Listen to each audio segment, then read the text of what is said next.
The other day I was thinking back over my relationship with money, and I realized that it only takes 9 skills to avoid most money problems. So here's what I would do if I was a kid in high school wishing for the easiest possible financial future. Step 1. Analyze the market. In other words, you need to smarten up. Don't just accept what's in front of you. Look around and run the numbers to make sure you're on the most sensible path. Here's an example. When I was in high school, I worked at KFC for $6 an hour. It seemed like the typical path for a kid my age, so I accepted it. But if I had run the numbers, I would have seen that I had friends selling candy who could make $6 in 1 second without shuffling around a greasy kitchen floor for hungry, ungrateful customers. Do the math. Step 2. Gain valuable skills. I don't mean to brag, but one of my biggest challenges has always been having too much talent. It makes it really hard to pick a direction in life in situations where you don't have a strong preference. So when in doubt, I suggest you figure out which of your skills is likely to pay the most. Research typical salaries. And here's another hint. I eventually realized that the skills at the top of the value chain usually involve the ability to help other people make money. So you can be really great at something and get paid more for it than most of your peers, but still have an overall low ceiling to your earning potential compared to other skills. It's called a local maxima. Don't commit too early to a skill set, job role, or industry until you make sure you've gotten the lay of the land and you're satisfied with where you fit in. Step 3. Learn how to craft a resume. To my credit, I made up for my minimum wage KFC mistake by picking a high-paying degree in college, but little did I know what was coming for me next. For me, college was kind of an accident that I was suddenly pushed into by my mother during the summer after 10th grade. I knew nothing about SATs or college applications or scholarships. I was completely blindsided by what was required of me at the next level. All I knew was that I needed to get good grades, so that's what I did. Until she dropped it all on me one day. I needed to do certain things to impress colleges in order to get into the best possible schools and get financial aid. So I took AP classes. I took an SAT prep course. I played sports. I joined clubs. All because I needed to look accomplished and well-rounded. I wrote essays like a madman every day after practice. While most kids were cruising, my last 2 years of high school were a blur. But it all paid off. I got into a great college. I got full scholarships. I even got refund checks. Look that up if you've never heard of it. But my lack of experienced mentors was about to lead me to an unforeseen problem. That high-paying degree meant I had a major that was actually very difficult, engineering. So while I wasn't a D student, I also wasn't an A student. Truthfully, I was more of a B student. And what I didn't know, and nobody bothered to tell me, was that job recruiters on college campuses really cared about your grades. Like, a lot. I remember asking a job recruiter if his company took into consideration the fact that I had a tough major from a tough school, and his reply was basically, nope. In fact, he let me know that a kid from an easy school with an easy degree that got A's would be picked ahead of me. So much for the privileges of challenging yourself. That was pretty surprising for me.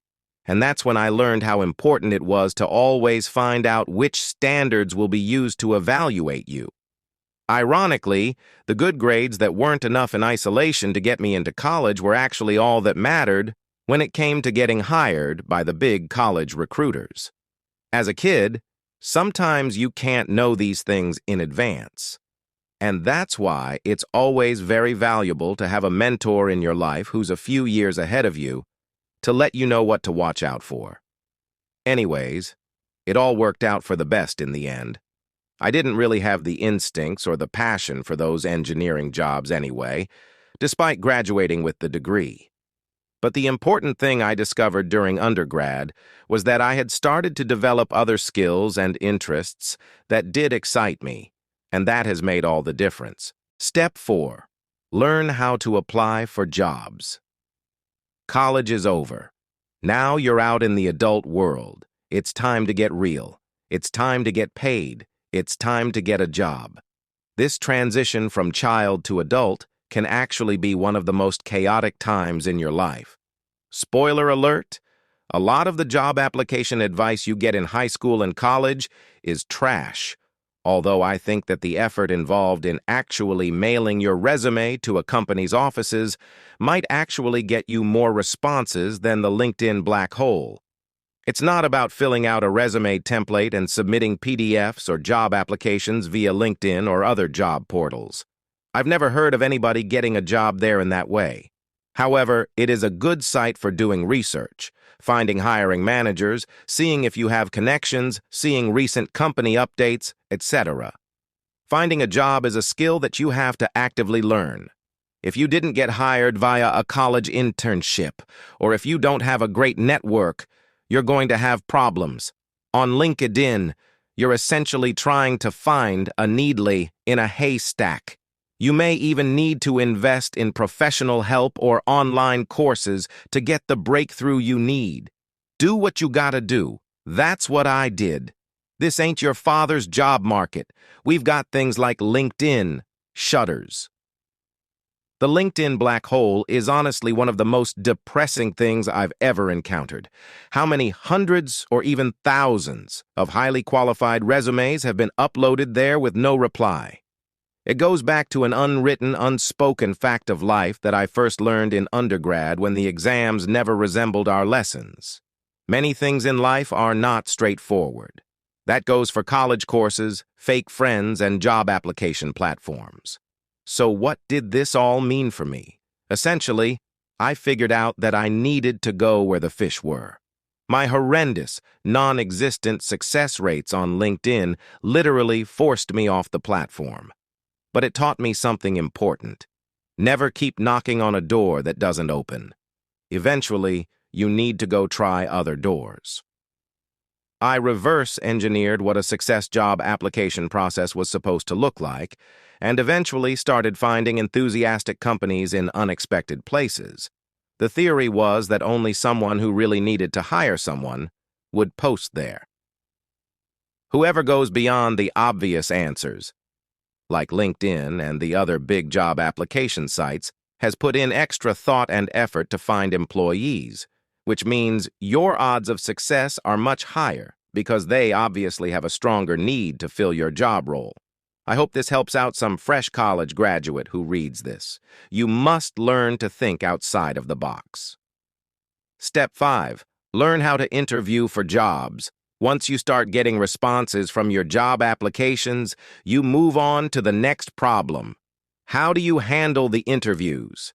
As I mentioned in the link to my job search blog post above, don't start with your top choices. You need practice. You need to get past your nervousness. You need to see a few of the tricky questions they ask and develop a good response. Once you get past the butterflies in your stomach, you're ready for the big leagues. You go in prepared, with a detailed written plan to kick ass in your first 90 days. Bonus points if you can refer to any issues they mention in their newsletters, website, social media, or press articles. It shows that you do your research and that you're serious. You can't invest that time in every company, which is why you need to be decisive about where you apply. If it doesn't feel good, don't do it. If it feels right, you'll be excited about putting in the time to dig deeper and learn more. Step 6. Learn how to cold pitch an offer. You've got the job. The struggle is over. Well, not quite. You made promises and now you have to deliver. Your mission is to kick so much ass at this job that they'll miss you when you're gone. You need to have epic dragon-slaying stories about problems you solved, people you helped, and results you achieved. You need to keep your boss updated with your progress as often as possible. Why? Because price inflation is coming for us all. And you want to be first in life for a raise to stay ahead of poverty. Because you want to add huge value wherever you go.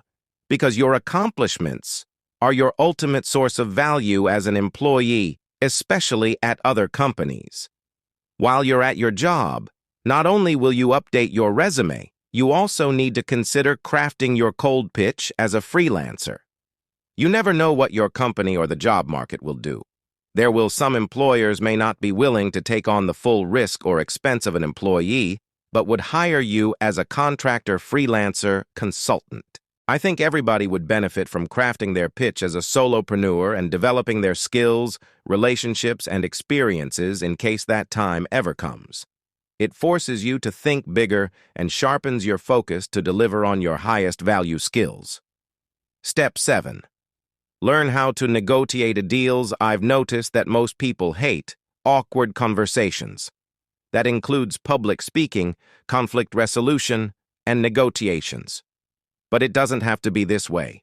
For me, negotiations are simply about finding good, competent people that want to make the deal go through in a way that's mutually beneficial.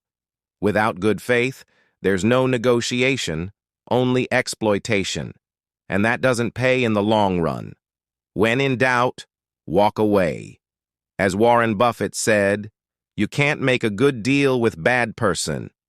And if a person is being petty over minor details and not willing to give any ground on anything, walk away.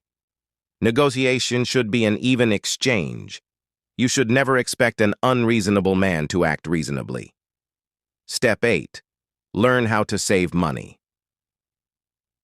One of the biggest realizations you can have is how different life feels when you have a little savings versus when you're broke.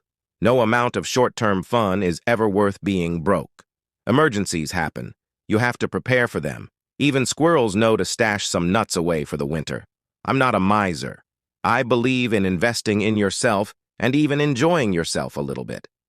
However, it always pays to save. As I once heard someone say, your savings save your ass one day. If you're young, making it a habit to save just 10% of all your income is something your older self will definitely thank you for. The problem is that lots of people have desires that are bigger than their income and no discipline. You have to manage your emotions, either work harder to earn more or desire less. Your true wealth in life is the gap between what you make and what you spend. Savings. Step 9. Learn how to invest. The last money skill that I consider to be essential is investing. Most of my investing has been into growing my own skills. But if you're investing in companies or with other people, I have 2 warnings for you. Only invest with honest, level-headed people with proven prior business success. Only invest where you have a firm understanding of the numbers. Nothing drives people crazier than money, except maybe romance. So I'd advise you to follow Warren Buffett and go after the no-brainers. If it's good enough for a billionaire, it's good enough for me. When in doubt, stay out. The risk is simply too high. Plenty of people have lost their money, their minds, and even their lives by getting involved with the wrong people, even if there was a good cause. So if you must invest the savings you sacrificed so hard to accumulate, make sure you put in the work to also know the numbers inside out like the back of your hands. And if you must involve other people to help you, save up to hire employees and contractors so that you can keep full ownership of the business for yourself.